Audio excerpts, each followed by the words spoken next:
Hello and welcome to another trip report. This time a video I haven't recorded myself, my girlfriend did. She's from Taiwan and, well, maybe as you know, Taiwan, it's a really nice island, but it's not really possible to go there at this moment, especially as a tourist. There are strict quarantine rules and it's hard to get in. But she visited some family at the end of last year, so December 2021. She went there, stayed there 2 months, and also traveled around a bit. And I basically asked her, can you record a little bit to make a kind of a Taiwanese trip report for me? And she was willing to do so. I'm very happy with that. So this is the first video ever on my channel that I haven't recorded myself. I did all the editing though. By the way, these t-shirts. My girlfriend's dad, my father-in-law, to make it really official, he made this. He makes really cool paintings, and this is also train related, so this is why I'm wearing it for the introduction. But he makes really cool paintings. Maybe we can find a way to give him some more exposure. In that case, I'll make a link in the description of this video where you can find it. Maybe we can make some posters on Reddit or Etsy or whatever. But well, I think it's nice if he gets some more exposure because what he makes is really nice, I have to say. Anyway, this time, baby, do you want to come over and say hi to the viewers, maybe? Hi! So, this time it's a video from, I don't know how to pronounce it, I'll let my girlfriend do the job. Haulien! To Kaohsiung. Okay, thank you. It's not on a high-speed train though. These are long-distance trains. These are narrow gauge. These run on narrow gauge railway lines. Tell you a little bit more about this in the video. For now, I talk way too much. Let's just start with this video and let me know what you think in the comments. If I can go to Taiwan myself, I'll definitely do so. But for now, let's just roll the intro.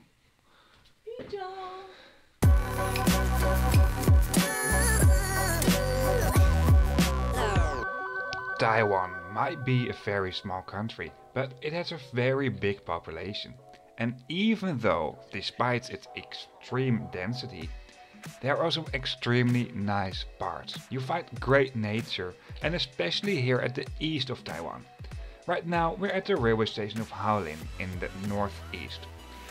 It's not that good weather at the moment of recording, so you can't see the nice views of the mountains behind the railway station, but as far as I may believe, because I didn't record it myself, it can be quite pretty. This city has a population of a little more than 100,000 and is therefore not a very big city. However, for eastern Taiwan, this is a big city.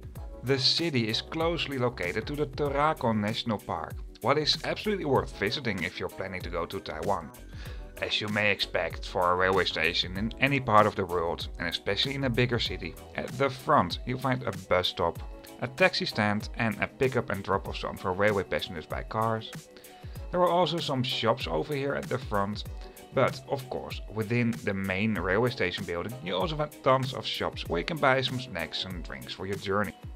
These stairs and escalators will lead you towards the direction of the platforms. But before we go there, let's take a closer look at the front of the railway station. Over here you find lots of maps that will give information about the area we're in, so where to go to. And this walkway over here will lead to the taxi stand that's a little bit more at the side of the railway station. Most shops can be found at this spot under the railway station. This is also where we picked up our ticket for today. The ticket had been bought online, but we picked it up at the 7-Eleven, what is a convenience store. In some countries, 7-Eleven and trains go perfectly together, like Taiwan and Denmark. For the high-speed trains there's a different system, but at the moment that I'm visiting Taiwan, I'll definitely make some trip reports myself and will tell you more about this. At the upper level there are some more shops, and directions are given very well as far as I found in Taiwanese railway stations. It's not only in traditional Chinese, what they write in Taiwan, but it's also in English. Apart from the option to buy your tickets online, you find these vending machines and it's actually quite clear. This also works in English.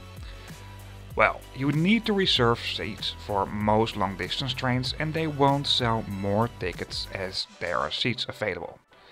And this is our train ticket for today. We picked it up at the 7-Eleven and well, it's still a physical ticket. In a way I really like this. Even though the scale of the island of Taiwan is not that big. Because there's a big mountain range at the east side, more or less east middle side of the island, you cannot travel easily from east to west or the other way around.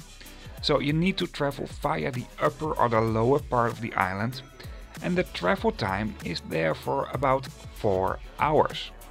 If you do the same journey by car, the travel time is roughly the same and it's about 450 kilometers.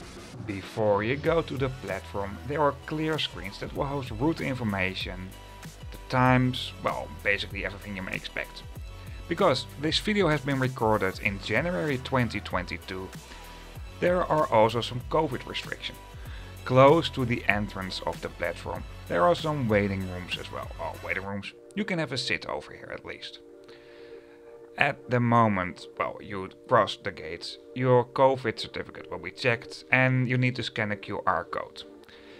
Taiwan managed to be more or less free from COVID during the first part of the pandemic, and right now the numbers are still extremely low. However, the measures are really strict. At the moment of recording, you can't just enter Taiwan, you need to be in quarantine for 2 weeks, and this was also the reason for me not to join my girlfriend. Even though Taiwan is on my list already for a long time. Even before I even met my girlfriend, I really wanted to go to Taiwan, but then, well, COVID hit in. It was actually on my first trips when I started this channel, the choice about going to Taiwan or going to South Korea. Somehow I choose to go to South Korea, but was also a great experience by the way. Before you enter the platforms you'll find these access gates, well they work quite easy with a QR code, and over here there's some more space where you can wait.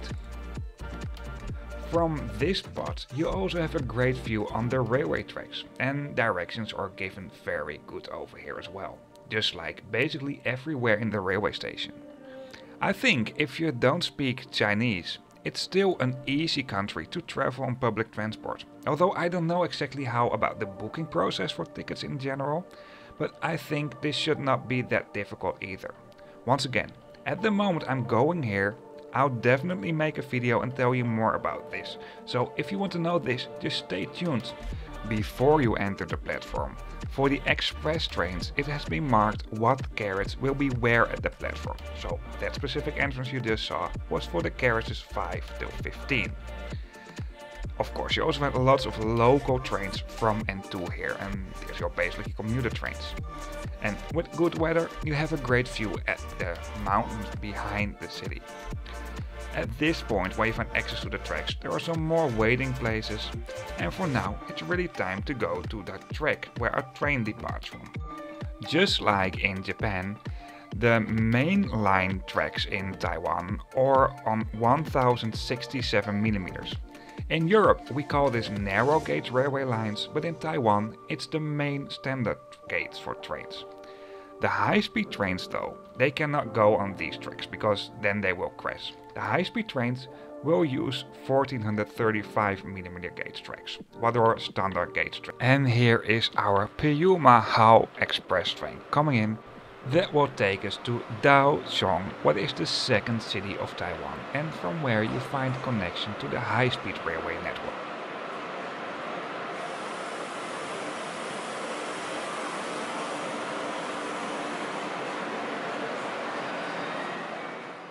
Of the non-high-speed trains you can find in Taiwan, this is by far the fastest train, and especially if you consider that this train will run on narrow gauge tracks. The top speed is 150 km per hour. These are Japanese-built tilting trains. LED screens at the side will host the carriage number, route information, and well, that's basically it. Within these trains you will not find a dining car, and there's one class only. Right next to the entrance doors you can see what seat number can be found in that specific carriage if you take that entrance door. Information on the LED screens is not only in traditional Chinese, but this will be combined with information in English, what is very pleasant for people like me. Near most entrance doors there's some extra space for luggage, but of course you can also use the overhead luggage racks throughout the train above the seats. I see this guy charging his phone here, and I actually don't know how many power plugs you will find near the seats, because otherwise why would you charge your phone over here? If you know this, just let me know in the comments.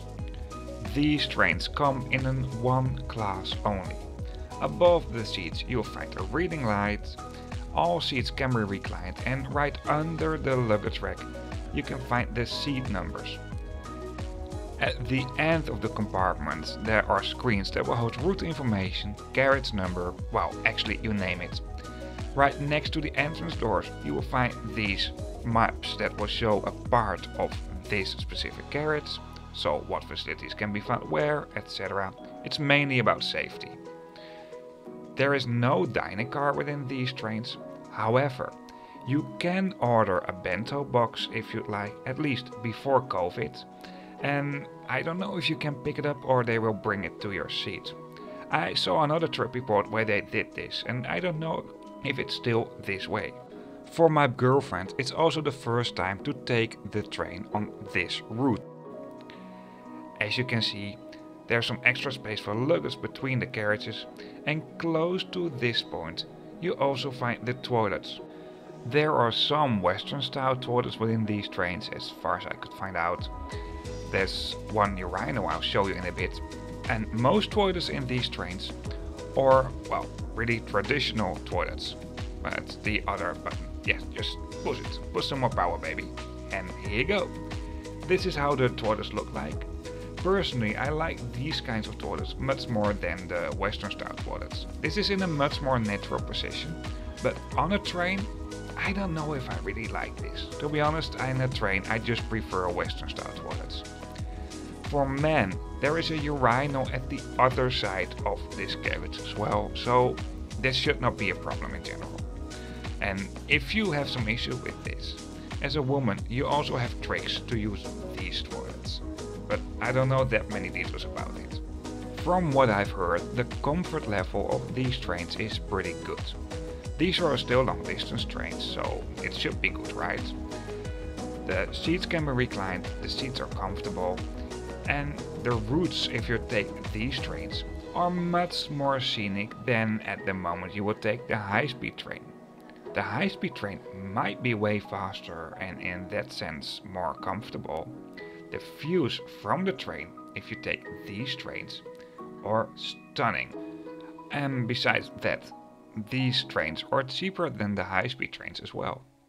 I don't know about the views from the train in the west side of the country, but this is something I will probably find out soon if I can go to Taiwan. Because even though I am just an ordinary tourist over there, for me it's also visiting my family-in-law. For now, I'll show you some views from the train on this route. What is between Haulien and Kaohsiung.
at the railway station of Kaohsiung in the southwest of Taiwan, you really notice that this is a bigger city. Well, it is a big city with a population of over more than 2.7 million people. If you are interested in other trip reports, below in the description of this video on YouTube you find a link to a map, and on that map you find all trip reports I did. The lines do indicate the routes for the trains. The train and ferry icons do indicate the railway station and ferry terminals. There will be more lines added to this soon, because I'm making more videos of course. This channel is mainly focusing on long distance and international train and ferry traveling. Okay guys, that's it for this video. I hope you liked it. It's different.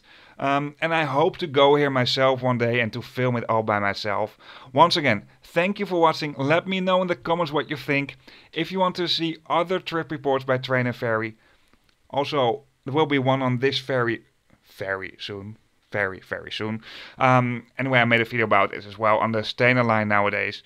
Anyway, if you want to see more train related and ferry related trip reports, subscribe to my channel. Don't know where it is, somewhere at the bottom. And if you like this video or this has been a helpful video to you, give me a thumbs up. Yeah, give us a thumb up. And see you on my next video.